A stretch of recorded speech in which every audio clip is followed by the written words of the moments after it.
जय माँ आदिशक्ति, जय माँ जगत जननी, जय माँ जगदम्बा। आज आप सभी लोगों की सेवा में मैं पुनः उपस्थित हूँ माता बगलामुखी के सूक्तम प्रयोग के साथ। बड़ा ही अद्भुत सूक्त है माता पिताम्बरा का।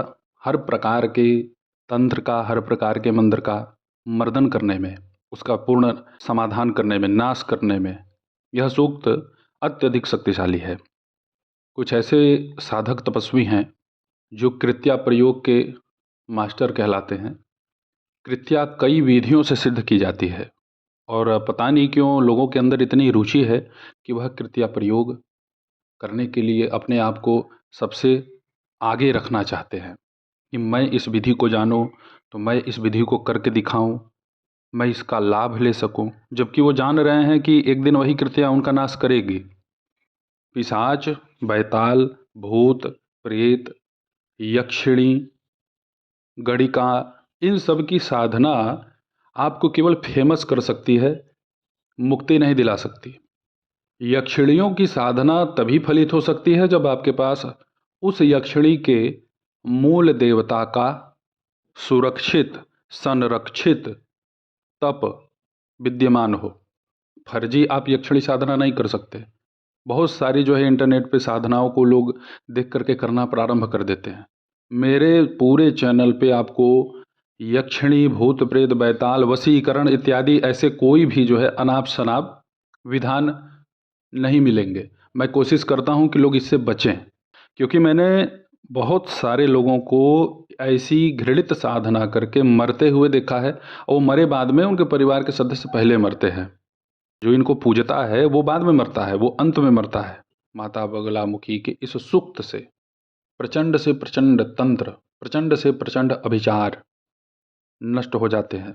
शत्रुओं का तो नामो निशान माता मिटा देती हैं, और ख़ास करके उस शत्रु का जो आपके ऊपर बार बार किसी तांत्रिक के माध्यम से कृत्या का प्रयोग करवाता हो, चौकी लगवा देता हो, भूत प्रेतों के प्रयोग से आपका जीवन त्रस्त कर दिया हो, आप केवल जो है ऐसी बाधाओं में फंसे पड़े हैं, उसका कोई आपको रास्ता जब नहीं मिल रहा है, तब सूक्त का प्रयोग करें। माता पिताम्बरा के इस सूक्त का प्रयोग करने से जो भी तांत्रिक, जो भी बाबा और जो भी आपका शत्रु कितना ही खर्चा करके आपके ऊपर तंत्र मंत्र करवाया हो, उसी की ऊर्जा उसके ऊपर प्रचंड वेग से प्रहार करती है। और जो मैं आपको यहाँ पे साधना, मंत्र तंत्र, कवच, स्तोत्र इत्यादि दे रहा हूँ, वह इसीलिए दे रहा हूँ कि आप अपने घर में ही समर्थ हो जाएं। अगर अभिचार या तांत्रिक कोई कर्म आपके ऊपर होता है तो उसका सबसे पहला सूचना यही मिलती है प्रकृति के माध्यम से कि स्वप्न में बुरे स्वप्न आएंगे, डरावने स्वप्न आएंगे, हड्डी मांस, शमशान, या मतलब कुछ ऐसी ऐसी चीज़ें आएंगी जिससे आपको ऐसा आभास होगा कि कुछ ठीक नहीं है। प्रकृति सबके लिए एक जैसा कार्य करती है। अब संकेत आपको मिल रहा है, अब आप वैज्ञानिक बन जाएं कि अरे ये सब फालतू होता है, ये सब मन की तरंगे हैं, अपना सपना कुछ होता नहीं है। बहुत लोगों को तो सपने में ही मंत्र मिल जाते हैं उनके कई जन्म पूर्व के, जो उन्होंने साधनाएं कर रखी हैं। अब उसको क्या कहेंगे? भक्ति, तपस्या, साधना में तर्क नहीं होता है। यहाँ पे केवल समर्पण होता है, विश्वास होता है और धैर्य। यहाँ पे अविश्वास की धारणा होती ही नहीं है, और जिसके अंदर अविश्वास है तो वह केवल तर्क कुतर्क कर सकता है, साधना नहीं कर सकता। बहुत सारी साधनाओं को मैंने आप सभी लोगों के सामने दे रखा है, जिससे कि आप बड़े से प्रचंड तंत्र मंत्र का काट कर सकते हैं, परंतु विद्याएं उग्र हैं, गुरु की आवश्यकता अवश्य होती है। रक्षा के लिए आप मेरे द्वारा दिए गए मंत्र, कवच, स्तोत्र, सतनाम वगैरह का आप जप कर सकते हैं, पाठ कर सकते हैं, लेकिन अगर उसे सिद्ध करना होगा तो आपको गुरु की आवश्यकता अवश्य होगी। माता बगलामुखी का जो सूक्तम है, इसको आपको प्रयोग कैसे करना है आप पहले उसे समझ लें। मंगलवार की रात्रि को आप माता के मंदिर या शिवालय में जाएं। ये सब प्रयोग घर में नहीं होगा, पहली बात, क्योंकि घर में प्रयोग आप जैसे ही इसका प्रारंभ करेंगे तो जो आपके यहाँ गंदी ऊर्जा पहले से विद्यमान है वो सीधे आपके ऊपर अटैक करेगी। मंगलवार की रात्रि में ये क्रिया आपको प्रारंभ करनी है। मंगलवार कोई भी हो, किसी भी पक्ष का हो, आपको लाल वस्त्र धारण करने हैं, कूश का आसन ले लेना है, एक लाल वस्त्र उसके ऊपर भी आपको फैला के बैठना है, 3 दीपक इस साधना में आपको जलाने हैं। कैसे? 1 दीपक सरसों के तेल का, 1 दीपक घी का और 1 दीपक तिल के तेल का, और प्रत्येक दीपकों में 1-1 किशमिश और 5-5 लौंग आपको डाल देने हैं। आपका मुख जो है दक्षिण दिशा की तरफ होगा। जब भी इस सूक्तम का आप पाठ करें तो इसके पहले बगला गायत्री मंत्र का कम से कम 1 माला पहले जब कर लें तभी आप बगला सूक्तम का पाठ करें। जब आप आसन पे बैठ जाएं तो अपने चारों तरफ बगला गायत्री मंत्र से जल को अभिमंत्रित करके एक घेरा तैयार कर लें जल का, उसके अंदर आप सुरक्षित हैं। 5 अगरबत्ती जला के रख लें। कम से कम 11,000 इसका पाठ आप संकल्प में बोल दें और नित्य कम से कम 21-21 पाठ इसका करें। बड़ा नहीं है, थोड़ा सा उच्चारण करने में आपको दिक्कत होगा। इसकी बहुत सारी प्रयोग विधियां हैं अभिचार कृत्या का नाश करने के लिए, परंतु मैं आपको पहले इसे अपने लिए जागृत करने के लिए बतला रहा हूं। अपने पास एक आपको गरी गोला लेना है। सूखा गरी का गोला होता है, वो अंदर से खाली होगा, ऊपर से पूरा पैक होगा, उसमें जल या उसके ऊपर जटा कुछ नहीं होता है। उसको ले लेना है, चाकू से उसमें एक छिद्र करना है और उसमें 3 जायफल और कम से कम 36 लौंग और उसके अंदर सरसों का तेल आपको भर देना है और उसके ऊपर से जिस टुकड़े को आपने काटा हुआ है नारियल के टुकड़े को, उसको वापस उस पर रख के दबा करके अच्छे से उसे काले धागे से बांध दें ताकि वो वहाँ से खुल ना सके। जब आप सूक्त का पाठ मंदिर में 21 बार कर लेंगे तो उस नारियल को वहाँ से सीधे उठाना है, मतलब ऐसे उठाइएगा कि वो उसके अंदर से तेल बाहर ना निकले। कटा हुआ भाग को ऊपर रखिएगा, उसको ले करके अपने घर में आइए, जहाँ भी पूजा पाठ होता हो वहाँ पे उस नारियल को रख दीजिए। एक नारियल जटायुक्त जलदार, 1 मुट्ठी पीला चावल पीले कपड़े में, इसको अपने घर में पूजा स्थल पे बांध के पहले ही रख दीजिए। ये क्रिया तो बाद में शुरू होगी। ये इसलिए मैं कराता हूँ, माता बगलामुखी का एक तरह से आपके घर में चौकी बैठ जाता है। ये पीला कपड़ा का जो नारियल है ना, ये देखने में बस केवल नारियल है और पीला कपड़ा है, इसका क्रिया बहुत प्रचंड है। बड़े बड़े प्रेत कांप जाते हैं कि इतनी बड़ी महारानी है हमारी माता पीताम्बरा। प्रेतों का माता पीताम्बरा आसन बना के रखती हैं, जैसे माता चामुंडा है शववाहना। तो इसलिए दृढ़ संकल्प दृढ़ विश्वास के साथ माता की सेवा कीजिए, लाभ मिलना ही मिलना है। जब आप सूक्त का पाठ करेंगे बगला गायत्री का 1 माला जप करने के बाद, तो सूक्त का पाठ प्रारंभ करने के पूर्व में इनके अंग देवता में मुख्य रूप से हरिद्रा गणेश, मृत्युंजय भैरव, आकाश भैरव, त्र्यंबक शिव, इनका आप मानसिक स्मरण अवश्य कर लें और उसके बाद सूक्तम का पाठ प्रारंभ करें।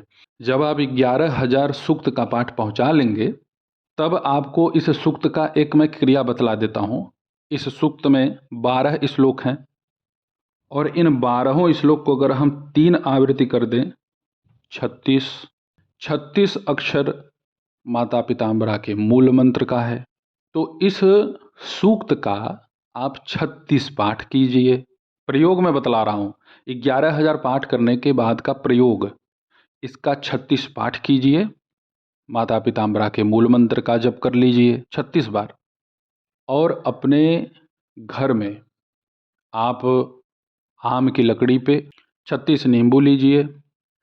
36 नींबू को सरसों के तेल में डुबाना है और सूक्तम का जो पहला श्लोक है इसको बोल करके उस नींबू को तेल में डुबा करके अग्नि में डाल दीजिए। इस क्रिया को आप, बहुत प्रचंड प्रयोग है तो 36 दिन लगातार कर दें। 11,000 पाठ के बाद कहीं कहीं पाठ पूर्ण होते होते ही कृत्या जल जाती है। जो प्रयोग किए गए हैं आपके ऊपर, आपके व्यापार परिवार या आपके भूमि शरीर भवन दुकान पढ़ाई लिखाई मस्तिष्क शरीर कुछ पर भी किया गया हो, वो सब का सब ध्वस्त हो जाता है कुछ ही समय में।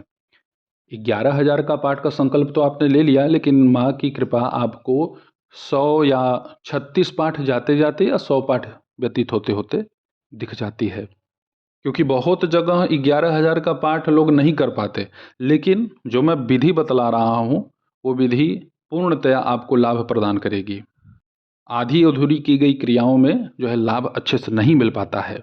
इसलिए अगर आप 11,000 स्वयं करते हैं या किसी से करवा लेते हैं, किसी अच्छे कुशल ब्राह्मण से अपने निमित्त, तो भी आपके लिए यह कार्य करेगी।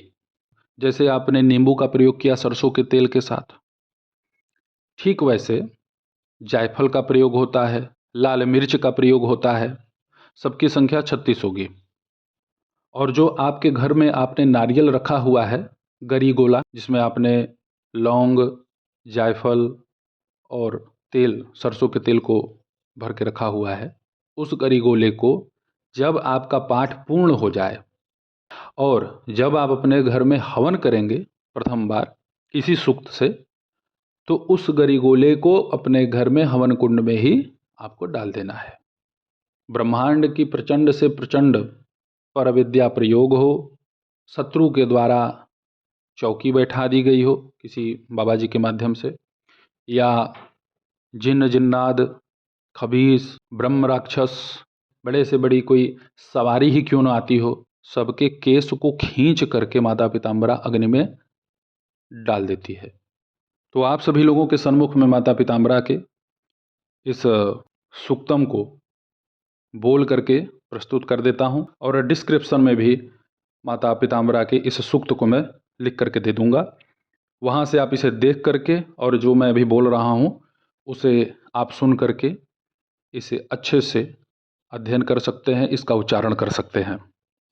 याम ते चक्रुरामे पात्रे याम चक्रुर्मिश्रधान्ये आमे मांसे कृत्याम याम चक्रुः पुनः प्रतिहरामिताम् याम ते चक्रुः कृकवाकावजेवायाम कुरीरिडि अव्याम ते कृत्याम याम चक्रुः पुनः प्रतिहरामिताम् याम ते चक्रुरे कशफे पशूनामुभयादति गर्दभे कृत्याम याम चक्रुः पुनः प्रतिहरामिताम् याम ते चक्रूरमूलायाम वलगम वानराच्याम क्षेत्रे ते कृत्याम याम चक्रुः पुनः प्रतिहरामिताम् याम ते चक्रूरगार्हपत्ये पूर्वाग्रावुत दुश्चितः शालायाम कृत्याम याम चक्रुः पुनः प्रतिहरामिताम् याम ते चक्रुः सभायाम याम चक्रुरधिदेवने अच्छेषु कृत्याम याम चक्रुः